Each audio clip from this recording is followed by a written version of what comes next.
क्या आपने कभी सोचा है कि अगर दुनिया की तकनीकी ताकत अचानक एक नए देश के हाथ में आ जाए तो क्या होगा? वो देश जो कभी सिर्फ कृषि भूमि के लिए जाना जाता था, आज वही धरती भविष्य की टेक्नोलॉजी की नई राजधानी बनने जा रही है। जी हाँ, बात भारत की है, उस भारत की जिसने अब वो कर दिखाया है जिसकी कल्पना तक किसी ने नहीं की थी। रूस और भारत के बीच हुई एक ऐतिहासिक डील ने पूरी दुनिया की दिशा बदल दी है, क्योंकि वो खजाना जिसके दम पर चीन ने सालों तक दुनिया की सप्लाई चेन को अपने नियंत्रण में रखा था, अब भारत की मुट्ठी में आने वाला है। यही वजह है कि आज बीजिंग के गलियारों में बेचैनी और वॉशिंगटन के थिंक टैंकों में हलचल मच चुकी है। अगर आप भारत के इस ऐतिहासिक कदम से गर्व महसूस करते हैं तो अभी एक सेकंड निकालकर वीडियो को लाइक करें, हमारे चैनल को सब्सक्राइब करें और कमेंट जरूर करें, क्योंकि यह कहानी सिर्फ एक खबर नहीं बल्कि भारत की नई ताकत की शुरुआत है। साइबेरिया की बर्फीली जमीन के नीचे छिपे वो अनमोल खनिज जिन्हें दुनिया रेयर अर्थ मिनरल्स के नाम से जानती है, अब भारत के भविष्य की नींव बनने जा रहे हैं। ये वही तत्व हैं जिनके बिना आज की तकनीकी दुनिया अधूरी है,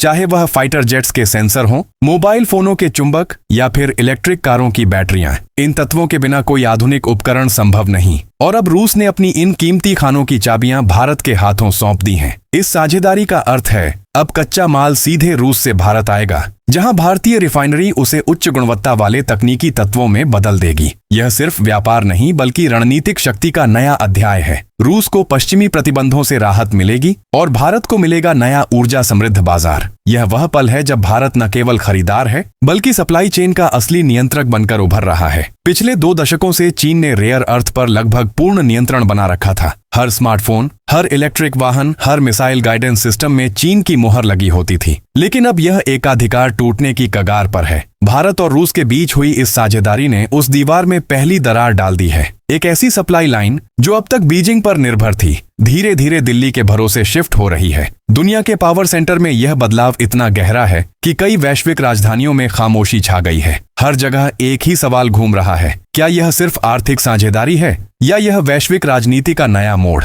दरअसल यह दोनों है। भारत अब सिर्फ तकनीक का उपयोग करने वाला देश नहीं बल्कि तकनीक को आकार देने वाला राष्ट्र बन चुका है। रूस से आने वाले इन खनिजों को भारत अपनी भूमि पर रिफाइन करेगा, उन्हें प्रोसेस करेगा और फिर तैयार उत्पादों के रूप में पश्चिमी देशों तक भेजेगा। यानी भारत अब सिर्फ उपभोक्ता नहीं बल्कि उत्पादक और नियंत्रक दोनों है। रूस ने यह कदम बहुत सोच समझकर उठाया है। यूक्रेन युद्ध के बाद जब पश्चिमी देशों ने रूस को आर्थिक रूप से घेरने की कोशिश की, तब भारत ही वो पुल बना जिसने मॉस्को के लिए नई संभावनाओं के द्वार खोले। पहले तेल के जरिए और अब खनिजों के माध्यम से धीरे धीरे भारत रूस की अर्थव्यवस्था की रीढ़ बनता जा रहा है। और यही वजह है कि आज रूस ने बीजिंग नहीं बल्कि दिल्ली को अपना रणनीतिक साझेदार चुना है, क्योंकि भारत सिर्फ समझौते नहीं करता, वह रिश्ते निभाता है। यह डील भारत की विदेश नीति की परिपक्वता और उसके आत्मनिर्भर दृष्टिकोण का सबसे बड़ा प्रमाण है। आज भारत सिर्फ रेयर अर्थ खनिजों का खोज करता नहीं बल्कि उन्हें समझने, पहचानने और प्रोसेस करने वाला वैश्विक मास्टर बन गया है। ओडिशा के समुद्री तटों से लेकर केरल की खाड़ियों और झारखंड की गहराइयों तक फैली भारतीय मिट्टी में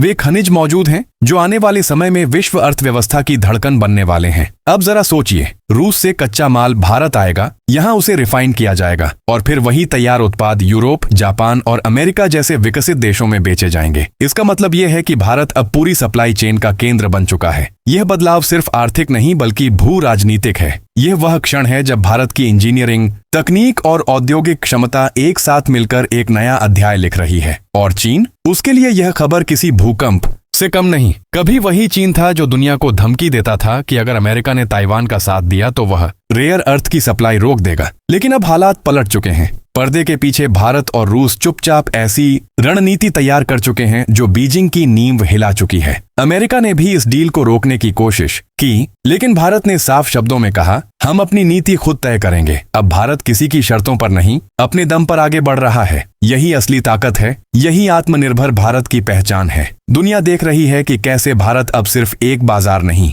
बल्कि तकनीकी क्रांति का नेतृत्वकर्ता बन रहा है। जब किसी देश के हाथ में दुनिया की तकनीक को चलाने वाले तत्व आ जाएं, तो इतिहास करवट लेता है और यही करवट आज भारत के नाम दर्ज हो रही है। रूस से शुरू हुई यह साझेदारी अब सिर्फ व्यापार तक सीमित नहीं रही। यह उस सपने की शुरुआत है जहां भारत दुनिया की तकनीकी नब्ज को अपनी उंगलियों पर महसूस कर रहा है। अब सोचिए, रूस की ठंडी धरती से निकला कच्चा खजाना जब भारत की मिट्टी पर पहुंचेगा तो वह सिर्फ रिफाइन नहीं होगा बल्कि सोने में तब्दील होगा। भारत वही तैयार खनिज दुनिया को बेचेगा जो अब तक चीन की मुट्ठी में कैद थे। यही असली गेम चेंजर है। दिल्ली के कूटनीतिक गलियारों में इन दिनों माहौल बिल्कुल अलग है। हर मीटिंग, हर रणनीति इसी विषय के इर्द गिर्द घूम रही है, क्योंकि यह सिर्फ आर्थिक समझौता नहीं बल्कि भविष्य के शक्ति संतुलन को तय करने वाला कदम है। भारत की 3 प्रमुख कंपनियां, खनिज विदेश निगम, इंडियन रेयर अर्थ लिमिटेड और HIL, अब रूस की बड़ी खनन कंपनियों के साथ मिलकर एक संयुक्त परियोजना पर काम कर रही हैं। यह वही परियोजना है जो आने वाले वर्षों में भारत को वैश्विक आपूर्ति का नया केंद्र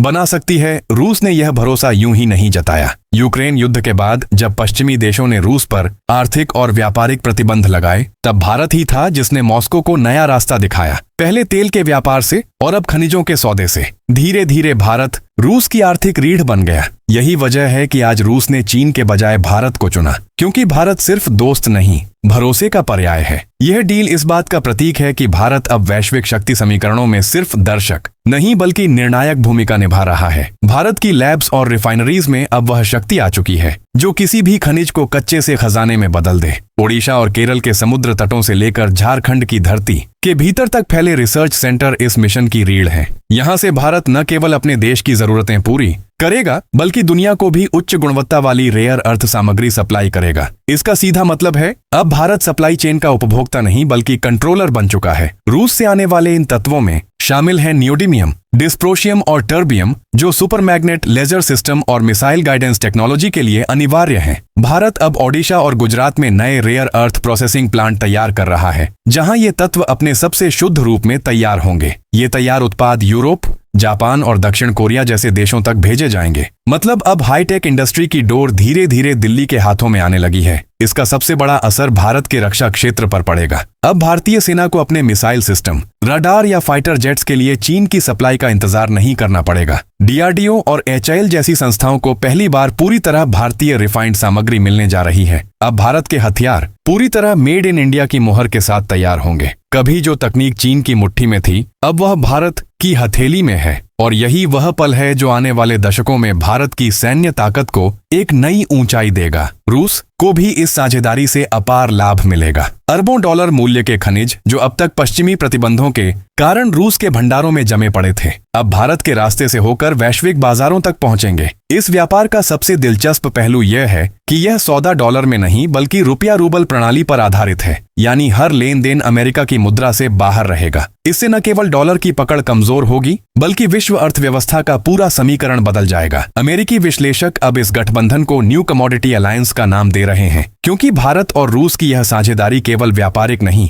बल्कि पूरी तरह रणनीतिक है। यह पश्चिमी देशों की उस कमजोरी को उजागर करती है जो चीन पर निर्भरता तो घटाना चाहते थे लेकिन कोई ठोस विकल्प तैयार नहीं कर पाए। अब वही खाली जगह भारत भर रहा है और उसे रोकना किसी के बस की बात नहीं। दिल्ली में इस समझौते को अब राष्ट्रीय सुरक्षा मिशन से जोड़ा जा रहा है। सूत्रों के अनुसार प्रधानमंत्री स्तर पर एक रेयर अर्थ मिशन की घोषणा जल्द हो सकती है, जो देश की मैन्युफैक्चरिंग क्षमता को ऊर्जा और रक्षा क्षेत्र से जोड़ देगा। यह सिर्फ एक आर्थिक पहल नहीं बल्कि भारत के औद्योगिक पुनर्जागरण की शुरुआत है। विश्व बैंक और एशियाई विकास बैंक पहले ही मान चुके हैं कि आने वाले 10 वर्षों में रेयर अर्थ बाजार की वैल्यू 3 गुना बढ़ने वाली है, क्योंकि अब इलेक्ट्रिक वाहनों, सोलर पैनलों और 5G जैसी तकनीकों में यही तत्व नई तेल अर्थव्यवस्था बन चुके हैं। और भारत ने जिस समय इस रेस में प्रवेश किया है वह शायद इतिहास का सबसे सटीक कदम साबित होगा। कभी जो ताकत चीन के पास थी वह अब धीरे धीरे भारत और रूस की साझेदारी में सरक रही है। आने वाले वर्षों में दुनिया की तकनीकी धड़कन दिल्ली और मॉस्को की धुरी पर चलेगी। यह बदलाव उतना ही बड़ा है जितना 70 के दशक में तेल बाजार में आया था,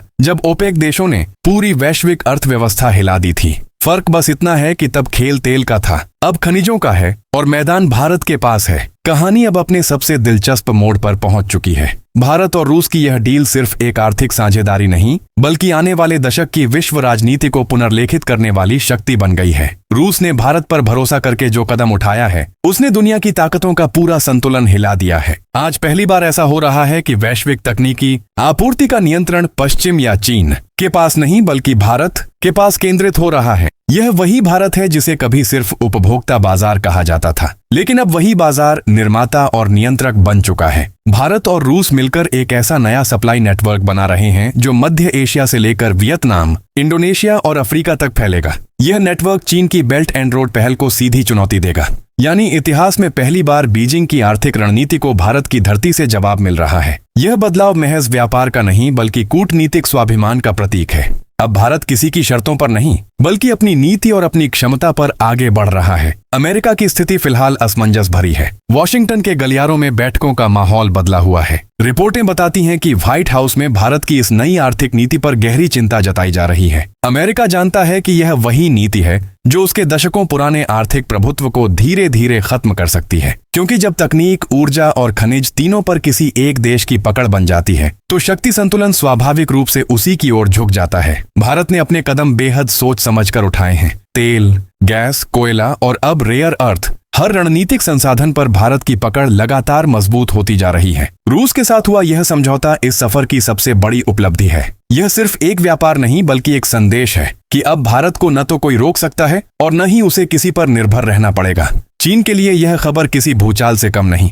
बीजिंग की सत्ता गलियारों में इस वक्त गहरी बेचैनी है। वो कंपनियां जो अब तक अमेरिका और यूरोप को रेयर अर्थ एलिमेंट सप्लाई करती थीं, अब भारत के बढ़ते नेटवर्क से डरने लगी हैं। अंदर खाने खबरें हैं कि चीन ने अपने रेयर अर्थ निर्यात पर कोटा घटाना शुरू कर दिया है ताकि वैश्विक कीमतें बढ़ें और भारत पर दबाव बनाया जा सके। लेकिन यह रणनीति अब काम नहीं करेगी, क्योंकि भारत अब दबाव झेलने वाला नहीं बल्कि दबाव बनाने वाला देश बन चुका है। भारत की इस तेजी ने दुनिया के कई देशों को नए विकल्प सोचने पर मजबूर कर दिया है। जापान, दक्षिण कोरिया और जर्मनी जैसे देश अब भारत के साथ नई साझेदारियां करने की तैयारी में हैं, ताकि चीन पर उनकी निर्भरता खत्म हो सके। यह वही स्थिति है जो कभी अमेरिका को थी जब उसने 70 के दशक में तेल बाजार पर नियंत्रण पाने की कोशिश की थी। फर्क इतना है कि अब कमान भारत के हाथ में है। रूस की ओर से भी यह साझेदारी सिर्फ आर्थिक नहीं बल्कि रणनीतिक जिम्मेदारी के रूप में देखी जा रही है। मॉस्को जानता है कि भारत के पास न केवल उत्पादन की क्षमता है बल्कि वैश्विक विश्वास भी है, जो चीन के पास कभी नहीं था। यही वजह है कि रूस ने अपना अरबों डॉलर का खजाना भारत के भरोसे सौंप दिया।